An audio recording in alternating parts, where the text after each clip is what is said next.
મિત્રો, તપોવન group of school સંચાલિત આપણી યુટ્યુબ ચેનલ તપોવન સાયન્સ એકેડમીમાં હું શિલ્પા મેમ આપ સર્વે વિદ્યાર્થીઓનું હાર્દિક સ્વાગત કરું છું. JEEની 11th science chemistry chapter S block elements અને લેક્ચર 6 બરાબર છે. ચાલો, લાસ્ટ વિડીયો લેક્ચરની અંદર યાદ હોય તો આપણે સોડિયમ અને પોટેશિયમ છે એનું જૈવિક અગત્ય જોતા હતા. બરાબર, એનું જૈવિક અગત્ય, જૈવિક ઇમ્પોર્ટન્સ જોતા હતા. રેડી?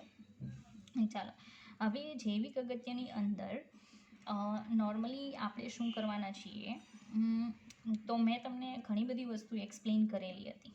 બરાબર, કે બંનેની કેમિકલ પ્રોપર્ટી સેમ છે, પણ જે કોષ છે એની આરપાર પસાર થવાની જે ક્ષમતા છે એ બંનેની જુદી જુદી છે. ઓકે,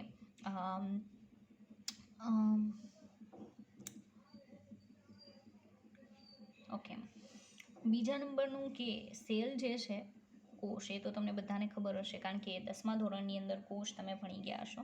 કોષ ત્વચા જે છે એની અંદર અને બહાર આવજા કરવાની ક્ષમતા બંનેની જુદી છે.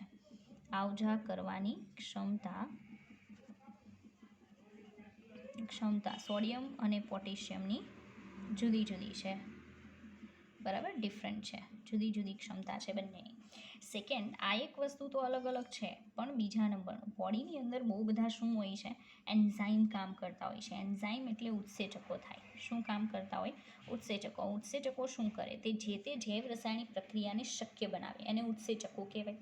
તો એવા ઉત્સેચકો પ્રત્યે એની જે રિએક્ટિવિટી છે, બરાબર છે,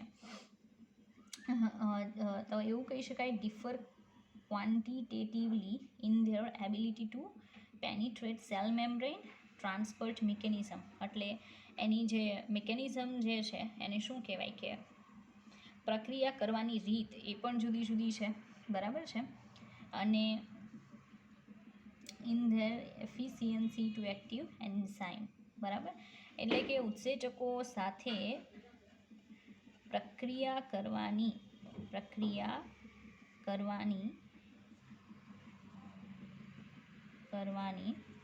રીત જુદી જુદી છે. તો આમ જોઈએ તો સોડિયમ અને પોટેશિયમ એક જ સમૂહના તત્વો છે, તો એના રાસાયણિક ગુણધર્મો છે એ સેમ હોવા જોઈએ. તો કેમિકલ પ્રોપર્ટીઝ તો બધી મોસ્ટ સેમ છે, પણ જ્યારે જૈવિક અગત્યની વાત કરીએ, આપણા સજીવ કોષની વાત કરીએ, ત્યારે સોડિયમ અને પોટેશિયમની ક્ષમતા એ કોષમાં દાખલ થવાની, બહાર નીકળવાની જુદી જુદી છે. અને જે ઉત્સેચકો કામ કરે બોડીમાં, એની સાથે પ્રક્રિયા કરવાની રીત જુદી જુદી છે. બરાબર, પોટેશિયમ આયન જે છે એ ઓકે, કોષ જે છે, બરાબર, એની અંદર પ્રવાહી હોય છે, કોષ પ્રવાહી. બરાબર, એ કોષ છે, પોટેશિયમ આયન જે છે મોસ્ટ એબન્ડન્ટ કેટાયન્સ વિધિન સેલ ફ્લુઇડ્સ, એટલે એમાં K+ વધારે હોય છે. Ready? Active many enzymes participate in the oxidation of glucose to produce ATP. Okay, તો પોટેશિયમ જે છે એ શું કરે? તો ઉત્સેચકોને સક્રિય બનાવે. ઉત્સેચકો જાતે રહીને કામ ન કરતા હોય, ઘણીવાર એની પાસે કામ કરાવડાવવું પડે. ઉત્સેચકો ધીરે ધીરે તમારે આવશે, અને એમ પણ બ્લોક ચાલી ગયો ને તો કીધું હશે. બરાબર છે. ચાલો, તો ઉત્સેચકો જે છે એને કેટલાક ઉત્સેચકો, બધાને ભાઈ, કેટલાક ઉત્સેચકોને શું બનાવે? સક્રિય બનાવે, મતલબ એનું કામ કરવા માટે એને પ્રેરે, એને સક્રિય કર્યા કહેવાય. પછી બોડીમાં આપણે જે ખોરાક ખાઈએ છીએ, આપણને ખબર છે કે ખોરાકનું પાચન થાય. પાચન થાય તો શું થાય કે ધીરે ધીરે એ નાના નાના કણમાં ડિવાઈડ થાય. બરાબર છે. ખોરાક છે, નાનો કણ એટલે એમાં કન્વર્ટ થઈ જાય ગ્લુકોઝમાં. રેડી? આ જે ગ્લુકોઝ છે, ઓકે, એ ગ્લુકોઝનું પાચન જે થાય ને, બરાબર છે, ઓક્સિડેશન થાય ગ્લુકોઝનું. શું થશે? ગ્લુકોઝનું ઓક્સિડેશન. તો એ ગ્લુકોઝના ઓક્સિડેશનથી એટીપી, આ ખબર છે ને, બાયોલોજીમાં આવતું હશે, એડિનોસાઇન ટ્રાઇફોસ્ફેટ, બરાબર છે, એ પોટેશિયમ બનાવે છે. બરાબર, એટીપીના ઉત્પાદનમાં મદદ કરે છે, ઉત્પાદનમાં હેલ્પ કરે છે. ઓકે, ચાલો, તો આ એક બહુ important, sodium R responsible four of nerve signals. Okay, અને પોટેશિયમનું એક કાર્ય છે ઉત્સેચકોને સક્રિય કરે, બીજું ગ્લુકોઝના ઓક્સિડેશનથી એટીપીના ઉત્પાદનમાં હેલ્પ કરે, અને હજી કાર્ય છે કે સોડિયમ સાથે મળીને શું થશે? સોડિયમ સાથે મળીને જે આપણા તંતુઓ છે ને, ચેતાતંતુઓ, બરાબર, ચેતાતંતુઓ દ્વારા સંકેતોના વહનમાં મદદ કરે, બરાબર. તો નોર્મલી કોષની અંદર જે આ આખું એને શું કહેવાય કે મેકેનિઝમ થાય ને સોડિયમ અને પોટેશિયમની હેલ્પથી, એને નોર્મલી કહેવાય સોડિયમ પોટેશિયમ પંપ. શું કહેવાય? Sodium potassium pump. Sodium potassium pump બાયોલોજીવાળા જે છે એને આઈ થિંક બહુ ડીપમાં આવશે, એટલે એ લોકોને તો કોઈ ક્વેશ્ચન હોવો જ ના જોઈએ, અને મારા ખ્યાલથી કદાચ આવી પણ ગયું હોય, આઈ ડોન્ટ નો, બરાબર, બાયોલોજીમાં. પણ અહીંયા આપણે બહુ ડીપમાં નથી જવાનું. તો સોડિયમ પોટેશિયમ પંપ જે છે, બરાબર, એ યાદ રાખજો.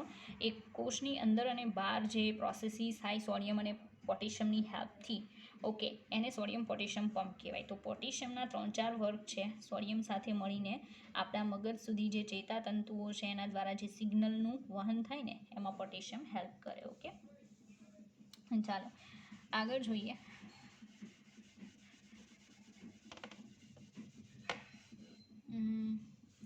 આગળ આપણે જોશું કે માનો કે કોઈ 70 કિલોગ્રામનો વ્યક્તિ છે, ઓકે, તો એ કન્ટેન્સ અબાઉટ 90 ગ્રામ સોડિયમ. 70 કિલોગ્રામના વ્યક્તિમાં 90 ગ્રામ સોડિયમ હોય છે, બરાબર. પછી 170 ગ્રામ પોટેશિયમ હોય છે, okay, compared with only 5 gram of iron. 5 gram Fe હોય છે, અને 0.06 ગ્રામ કોપર હોય છે. ઓકે, તો આ તમારે યાદ રાખવાનું છે, આને કંઈ સમજવાની જરૂર નથી, બરાબર, જસ્ટ યાદ રાખો. ઓકે, ઇન કેસ કોઈ MCQમાં પૂછાઈ જાય, બાકી આવા ક્વેશ્ચન એ લોકો MCQમાં એમ પૂછવા પણ ના જોઈએ. રેડી? ચાલો ફટાફટ આપણે આગળ વધીશું કે જેથી એસે બ્લોકમાં કામ પતતું થાય. ચાલો હવે આપણે જોશું લિથિયમની અનિયમિત વર્તણૂક. શું? અનિયમિત વર્તણૂક. રેડી? તો એક વાત તમને કહી દઉં કે હંમેશા એક વસ્તુ ખાસ યાદ રાખવી કે સમૂહનું પહેલું તત્વ એ ગુણધર્મોની બાબતમાં એ જ સમૂહના અન્ય તત્વો કરતાં કેવું હશે? જુદું હશે, બરાબર છે. ભૌતિક ગુણધર્મોની બાબતમાં પણ જુદું હશે અને રાસાયણિક ગુણધર્મોની બાબતમાં પણ જુદું હશે. રેડી? ચાલો તો આપણે જોઈએ કે કઈ રીતે જુદું જોવા મળે છે. ઓકે, લિથિયમ છે આપણે કેમ કે સમૂહ નંબર 1 જોઈએ છે, તો તમને બધાને ખ્યાલ છે કે સમૂહ નંબર 1માં પહેલું જે તત્વ છે એ લિથિયમ છે, પછી સોડિયમ, પછી પોટેશિયમ, રૂબિડિયમ, સીઝિયમ, આ બધા ગુણધર્મોમાં સમાન. પણ લિથિયમ ગુણધર્મોમાં જુદું છે, ઓકે. તો એ કઈ રીતે જુદું થશે એ આપણે ધીરે ધીરે જોવાના છે. ઓકે, ચાલો ફર્સ્ટ ઓફ ઓલ આપણે કહીશું કે આવું થવાનું રીઝન શું છે, શું કામ એ બીજાના જેવા ગુણધર્મો નથી દર્શાવતું, મીન્સ કે આ બધા જેવા ગુણ કેમ ન દર્શાવે? એના માટે જવાબદાર છે એનું નાનું કદ.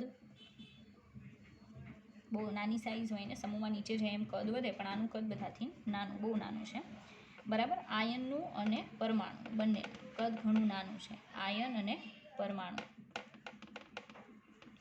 રેડી? ચાલો, કદ નાનું છે. Second thing, high polarising power.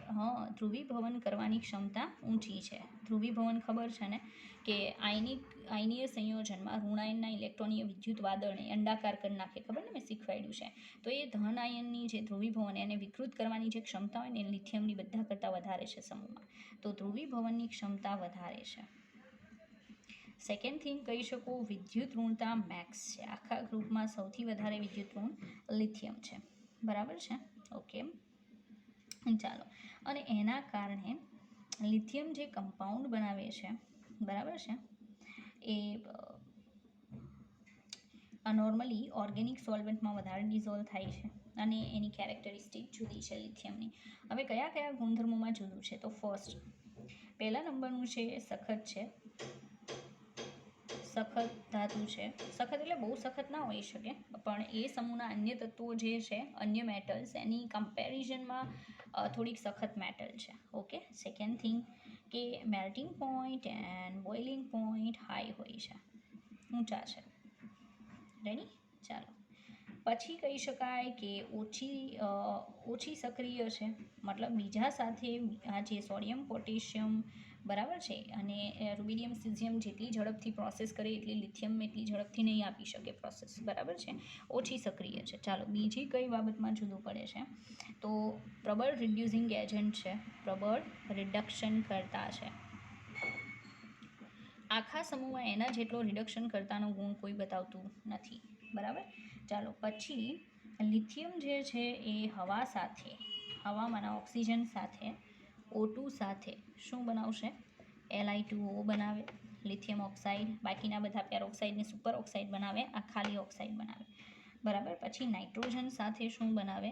N2 સાથે નોર્મલ કન્ડિશનમાં બીજા પ્રોસેસનો આપે, લિથિયમ આપે, લિથિયમ શું બનાવે? Li3N બનાવે, બરાબર છે. બાકીના એવું કરી શકતા નથી. ઓકે, બાકીના ઓક્સાઇડ બનાવે ખરા, પણ કા પેરોક્સાઇડ ને કા સુપર ઓક્સાઇડ, જ્યારે લિથિયમ મોનોક્સાઇડ, બરાબર. નાઇટ્રોજન સાથે તો બાકીના પ્રોસેસ નહીં આપે, નોર્મલ કન્ડિશનમાં લિથિયમ આપી શકે છે, નાઇટ્રાઇટ બનાવે છે. ઓકે, ચાલો 6થા નંબરનું હાઇડ્રેશન ઓફ આયન. તો લિથિયમ પ્લસ જે છે એની આસપાસ મેક્સિમમ પાણીના અણુ વીંટળાઈ શકે, મેક્સિમમ H2Oના અણુ વીંટળાઈ શકે, અણુ વીંટળાઈ શકે, મતલબ એને હાઇડ્રેશન થયું કહેવાય. તો લિથિયમનું મેક્સિમમ, લિથિયમ પ્લસનું મેક્સિમમ હાઇડ્રેશન થાય છે, મેક્સિમમ શું થાય? હાઇડ્રેશન થાય છે, બરાબર. અને મેક્સિમમ હાઇડ્રેશન થવાના કારણે આ લિથિયમ જે છે એના હેલાઇડ લાઇક LiCl જે છે એ હંમેશા હાઇડ્રેટેડ હોય છે, હાઇડ્રેટેડ હેલાઇડ આપે છે, હાઇડ્રેટેડ હેલાઇડ આપે છે. રેડી. બાકીના જે છે, માનો કે હું સોડિયમ ક્લોરાઇડ લખું પણ એમાં પાણીનો અણુ આવશે નહીં, ખાલી લિથિયમ આવું કરી શકે છે because of higher hydration enthalpy. Okay, ચાલો તો હજી પણ જોઈએ કે લિથિયમ કઈ કઈ રીતે જુદું પડે છે, બરાબર. ચાલો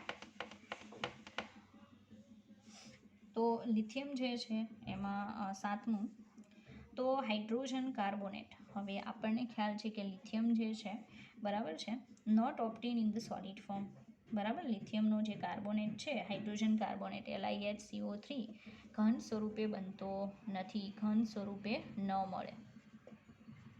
જ્યારે sodium bicarbonate, potassium bicarbonate, rubidium, સિઝિયમના બાયકાર્બોનેટ સરળતાથી ઘન સ્વરૂપે મળે, આનો નહીં મળે, બરાબર છે.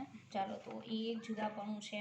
એ પાછું સરખાપણું કોની સાથે હોય? મેગ્નેશિયમ સાથે હોય. એ તો મેં તમને કરાવી દીધું છે એટલે એ રિપીટ નહીં કરું. વિકર્ણીય સંબંધ. રેડી. 8 નંબરનું ઇથાઇનાઇડ, મતલબમાં કે લિથિયમ પ્લસ જે છે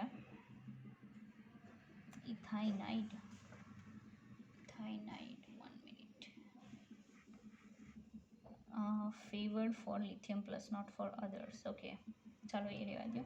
લિથિયમ નાઇટ્રેટ, લિથિયમ નાઇટ્રેટની વાત કરીએ, LiNO3ની. રેડી. LiNO3 જે છે એનું વિઘટન કરીએ, LiNO3 છે એનું શું કરીએ? વિઘટન, ગરમ કરીએ તો બની જાય Li2O પ્લસ બને NO2 પ્લસ બને O2, તો લિથિયમ ઓક્સાઇડ બનાવી નાખે, બરાબર છે. અને નાઇટ્રોજન ડાયોક્સાઇડ અને ઓક્સિજન બનાવે છે. અહીંયા હું 2 કરું તો 3 દુ 6, બરાબર. તો નાઇટ્રોજન છે એ પણ 2 કરવા પડે, થાય 2 દુ 4 ને 2 6 ને 1 7 થઈ ગયા. અહીંયા 3 દુ 6 છે, તો કન્ડિશન બદલવી પડશે. અહીં 2 કરું, ત્યાં 2 કરીશ ને તો અહીં 4 આવશે, ત્યાં 4 આવે તો અહીંયા પણ 4 આવશે, થાય ને. હવે ત્યાં 4 કરું તો 4 દુ 8, 9 10 11 12 થયા, 3 4 12 થઈ ગયું. ઓકે, તો મતલબમાં કે લિથિયમ નાઇટ્રેટનું વિઘટન કરું ને તો આવી પ્રોડક્ટ મળે. જ્યારે હું સોડિયમ નાઇટ્રેટ છે એનું વિઘટન કરું તો પ્રોડક્ટ બદલાશે. સોડિયમ નાઇટ્રેટ કે અન્યના નાઇટ્રેટ છે, પોટેશિયમ રૂબિડિયમના, તો પ્રોડક્ટ બીજી મળે, એને NO2 મળે પ્લસ શું ઉત્પન્ન થાય? O2 ઉત્પન્ન થાય. રેડી. આવી પ્રોસેસ થશે. સંતુલન કરાવીએ તો અહીંયા હું 2 કરી દઉં તો કન્ડિશન શું થશે કે અહીંયા 2 દુ 4 ને 2 6, નાઇટ્રોજન 2 જ છે. ઓકે, તો કહેવાનું એમ કે થોડુંક અલગ જોવા મળશે, બરાબર. 9 નંબરનું જુદાપણું. ચાલો, લિથિયમ ફ્લોરાઇડ અને લિથિયમ ઓક્સાઇડ જે છે એ વોટરમાં લેસ સોલ્યુબલ છે, LiF અને Li2O પાણીમાં ઓછા દ્રાવ્ય, પાણીમાં ઓછા દ્રાવ્ય, બરાબર.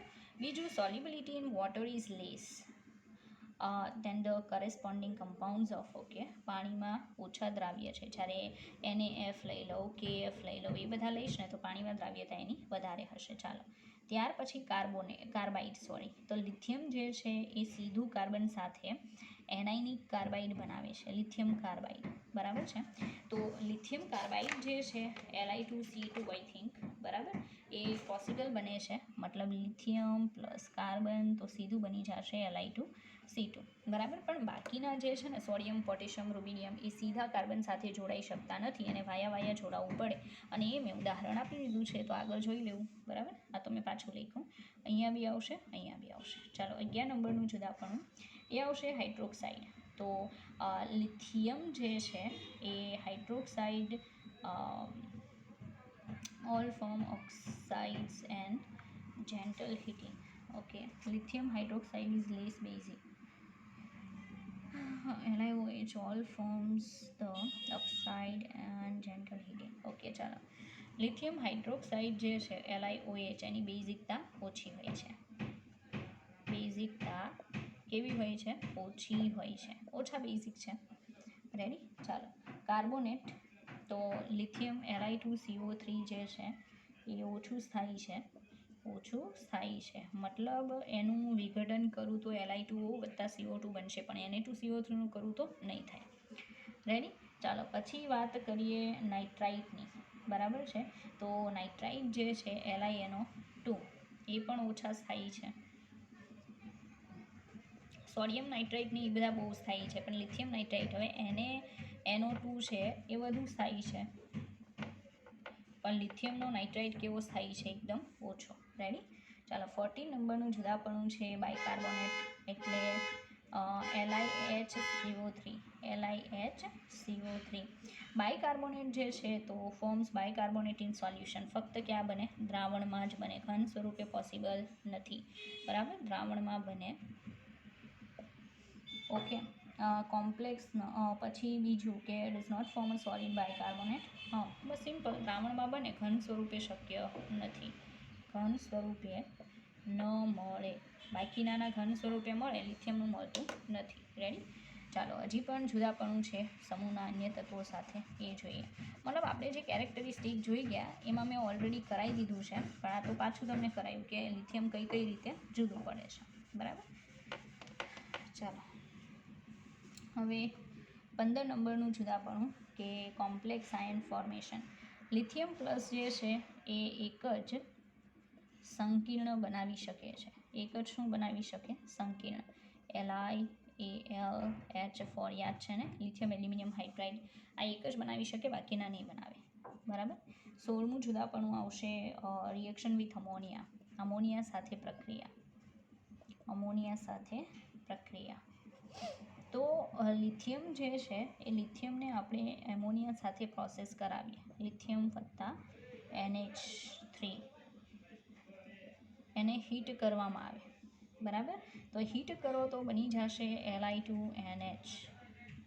રેડી. Li2NH બનશે. અધર આલ્કલી મેટલ્સ જે છે એ બીજું બનાવે, આ સેકન્ડરી અમાઇન બનાવશે, Li2NH બનશે.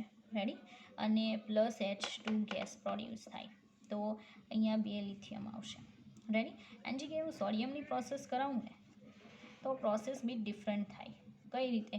NaNH2 બને, પ્રાઇમરી બને, અને H2 ગેસ ઉત્પન્ન થાય હાફ. રેડી.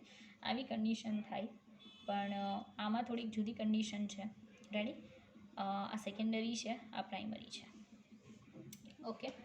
તો આજે આપણે જોયું એ લિથિયમ જે છે એ સમૂહના અન્ય તત્વો કરતાં કઈ રીતે ગુણધર્મોમાં જુદું પડે છે એ આપણે જોયું. ઓકે. ચાલો, વિકર્ણીય સંબંધ તો ઓલરેડી મેં તમને સમજાવી દીધો છે, તો કંઈ એક્સ્ટ્રા સમજાવવાની કોઈ જરૂર છે નહીં. બરાબર. ચાલો, તો હવે પછી હું સીધી જમ્પ કરીશ એના ઉપર, તો એ તમને કહી દઉં. હું ડાયરેક્ટ ચાલુ કરું છું કાર્બોનેટ. બરાબર. જે ઇમ્પોર્ટન્ટ છે એ જ આપણે જોશું. તો એમાં હું સ્ટાર્ટ કરું છું સોડિયમ બાયકાર્બોનેટ. બરાબર છે. Sodium carbonate, Na2CO3 into 10H2O. આને કહેવાય સોડિયમ કાર્બોનેટ. શું કહેવામાં આવશે? Sodium carbonate. રેડી. તો હું નામ લખું છું સોડિયમ કાર્બોનેટ. રેડી? ચાલો, સોડિયમ કાર્બોનેટ છે અને બીજું કહેવાય ધોવાનો સોડા. આ યાદ રાખવું, ધોવાનો સોડા. રેડી? ધોવાનો સોડા કહેવામાં આવે છે. હવે આપણે પ્રોસેસીસ જોશું કે એને કઈ કઈ રીતે બનાવી શકાય છે.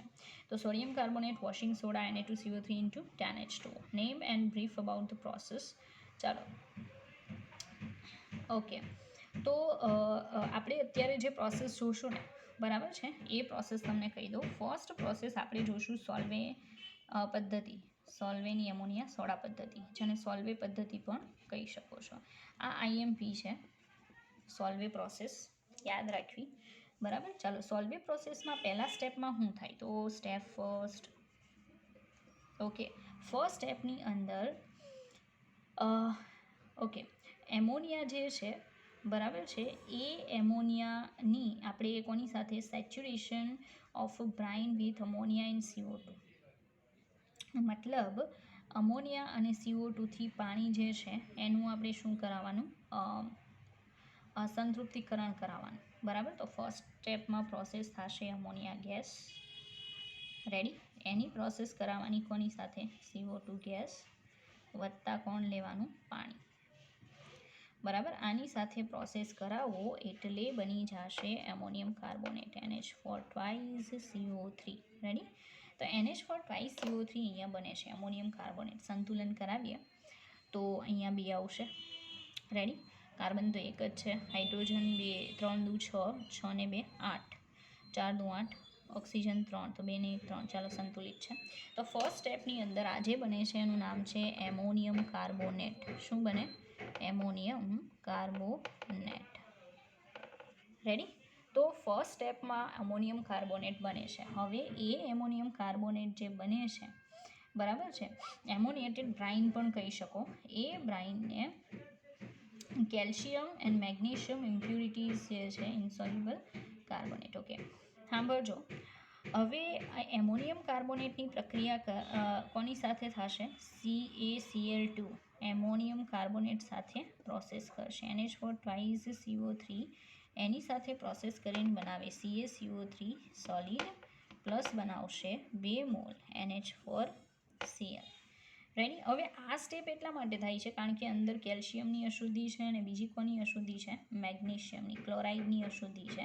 જો આપણે એમોનિયમ કાર્બોનેટની એની સાથે પ્રોસેસ કરાવીએ ને તો બંને ઘન સ્વરૂપમાં ફેરવાઈ જાય, કારણ કે આ પણ સોલિડ છે અને મેગ્નેશિયમ કાર્બોનેટ પણ કેવું બને? સોલિડ બને. બરાબર? તો એ દૂર થઈ જશે એટલે આપણને એમોનિયમ ક્લોરાઇડ મળશે. રેડી? તો ફરી પાછું કહી દઉં, આ બે શું છે? અંદર રહેલી અશુદ્ધિઓ છે. ઓકે, અને એ અહીંયા એક્વિયસ ફોર્મમાં હોય, અહીંયા કયા ફોર્મમાં આવે? સોલિડ, કે જેને આપણે ગાળીને શું કરી શકીએ? દૂર કરી શકાય. બરાબર? ચાલો, તો ફરી પાછું કહી દો. ફર્સ્ટ સ્ટેપની અંદર અમોનિયાની CO2 અને H2O સાથે પ્રક્રિયા કરીને શું મેળવવાનો? Ammonium carbonate. બરાબર છે? એમોનિએટેડ બ્રાઇન જે છે filter to remove calcium and magnesium impurities as their insoluble carbonate. Okay, ammonium carbonate છે અંદર રહેલા MgCl2 અને CaCl2ની સાથે પ્રોસેસ કરી એના ઘન સ્વરૂપ બનાવે.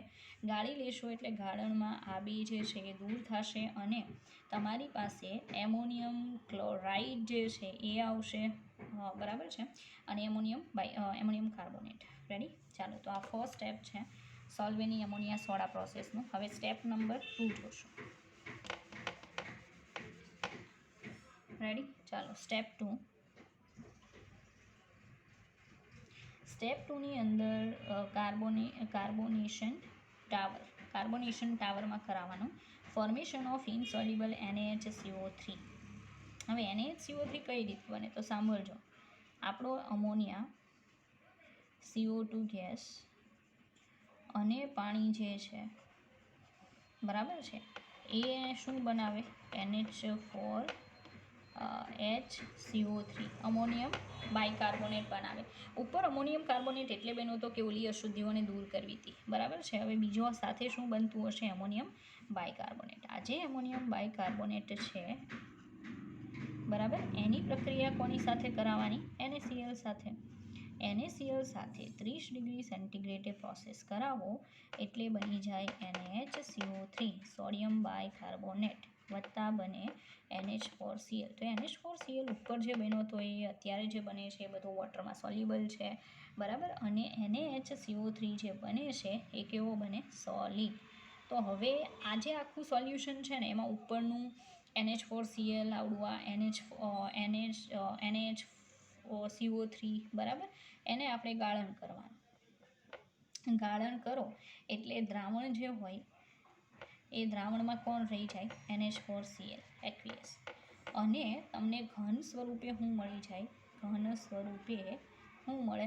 NaHCO3 મળી જાય, બરાબર. હવે એ NaHCO3 માંથી ત્રીજા સ્ટેપમાં આપણને શું મળશે? સોડિયમ કાર્બોનેટ મળશે. તો સ્ટેપ નંબર 2માં ફર્સ્ટ ઓફ ઓલ તો આનું ફોર્મેશન થયું, એમાંથી આનું ફોર્મેશન થયું, બરાબર છે. Reaction is exothermic and hence there is a cooling arrangement. Okay, આ જે પ્રોસેસ છે એ ઉષ્માક્ષેપક છે, એટલે શીતક રાખવામાં આવે છે, શીતકની સુવિધા રાખવામાં આવે છે. મતલબ પાત્ર બહુ ગરમ ન થઈ જાય એનું ધ્યાન રાખવામાં આવે છે.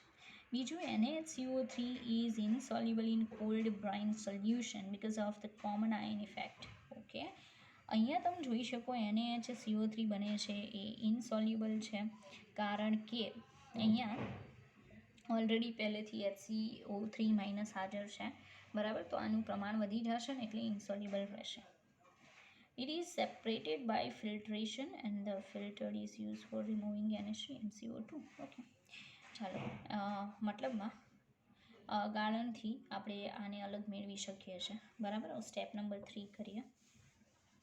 ઓકે, તો જોઈએ, ચાલો સ્ટેપ 3.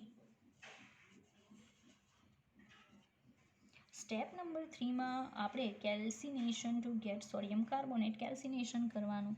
મતલબ NaHCO3 સોલિડ જે મળ્યું ને ગાળણ કરવાથી, કેલ્સિનેશન એટલે હવાની ગેરહાજરીમાં એને શું કરવાનું? ઊંચા તાપમાને ગરમ કરવાનું, 150 ડિગ્રીએ ગરમ કરો ને એટલે બની જાય Na2CO3 વત્તા CO2 ઉત્પન્ન થાય વત્તા H2O ગેસ બને. આ બંને ગેસીસ ફોર્મમાં બને, હાયર ટેમ્પરેચર છે એટલે IB આવશે. તો Na2CO3 પછી H2O અને CO2, રેડી. તો અહીંયા આપણને શું મળ્યું? Na2CO3 મળે છે. ચાલો સ્ટેપ 4 કરાવવાનું. સ્ટેપ નંબર 4માં રિકવરી ટાવર, આ જે છે એમાં કરાવવામાં આવે, રિકવરી ટાવરમાં, બરાબર. હવે રિકવરી ટાવર જે છે એની અંદર શું પ્રોસેસ થાય? Ammonia and carbon dioxide. તો આપણી પાસે જે યાદ છે ને NH4HCO3 બન્યો હતો, એનો પાછો યુઝ કરવામાં આવે, એને ગરમ કરે, બરાબર છે. તો એમાંથી બની જાય NH3 ગેસ પ્લસ બની જાય H2O લિક્વિડ પ્લસ બની જાય CO2 ગેસ. તો જુઓ, તો આનો પાછો યુઝ કરીને આપણે આ બધી વસ્તુ મેળવી શકીએ જે આપણે રિએક્શનને સ્ટાર્ટ કરાવવા માટે યુઝ કરી હતી. તો રિએક્શનની અંદર આપણું જે મટીરિયલ છે ને આપણને પાછું મળે છે, તો સારી પ્રોસેસ છે, ઓછા ખર્ચે કામ થશે. બીજા નંબરનું જે NH4Cl છે એની કેલ્શિયમ હાઇડ્રોક્સાઇડ સાથે પ્રોસેસ, બરાબર. ગરમ કરો અને સ્ટીમ, વરાળની હાજરીમાં અહીંયા પણ સ્ટીમ આવશે, બરાબર. ચાલો એને ગરમ કરશો ને બંનેને, તો એક તો પાછો અમોનિયા ગેસ બનશે પ્લસ H2O બનશે પ્લસ CaCl2 બનશે, રેડી. પાછો અમોનિયાને વોટર મળે જ છે. સંતુલન કરાવીએ તો સંતુલનમાં અહીંયા 2 આવશે, તો અહીંયા પણ 2 આવશે, રેડી. Cl2 તો છે જ, કેલ્શિયમ 1 છે એ પણ છે, થઈ. તો સાંભળજો કે સમગ્ર પ્રક્રિયાના અંતે આપણને કઈ કઈ વસ્તુ પાછી મળે છે? તો એક તો NH3 ગેસ મળે છે, CO2 ગેસ મળે છે, બરાબર. તો આપણા જે રો મટીરિયલ છે ને એ આપણને પાછા મળે છે, બરાબર. એટલે રિએક્શનની અંદર એને આપણે પાછા યુઝ કરી શકીએ છીએ. અને કીધું એમ કે એના કારણે જે ખર્ચો થાય ને, બરાબર, એ ખર્ચામાં કાપ મૂકી શકાય, મતલબમાં ઓછા ખર્ચે આખી પ્રોસેસ જે છે એને પોસિબલ બનાવી શકાય છે, બરાબર. તો એવા ઇન્ટેન્શનથી પણ સોલ્વેની એમોનિયા સોડા પદ્ધતિ જે છે એ બહુ ઇમ્પોર્ટન્ટ છે, અને ઇઝીલી એમાંથી સોડિયમ કાર્બોનેટ જે છે બરાબર ધોવાનો સોડા એ બનાવી શકાય છે. પાછળ ભલે 10H2O લખ્યા પણ બનશે ને ત્યારે એ 10H2O ક્યાંય નહીં આવે. રેડી? ચાલો તો અહીંયા સુધી રાખશું અને નેક્સ્ટ ટાઈમ આપણે આગળ જોઈશું. ઓકે.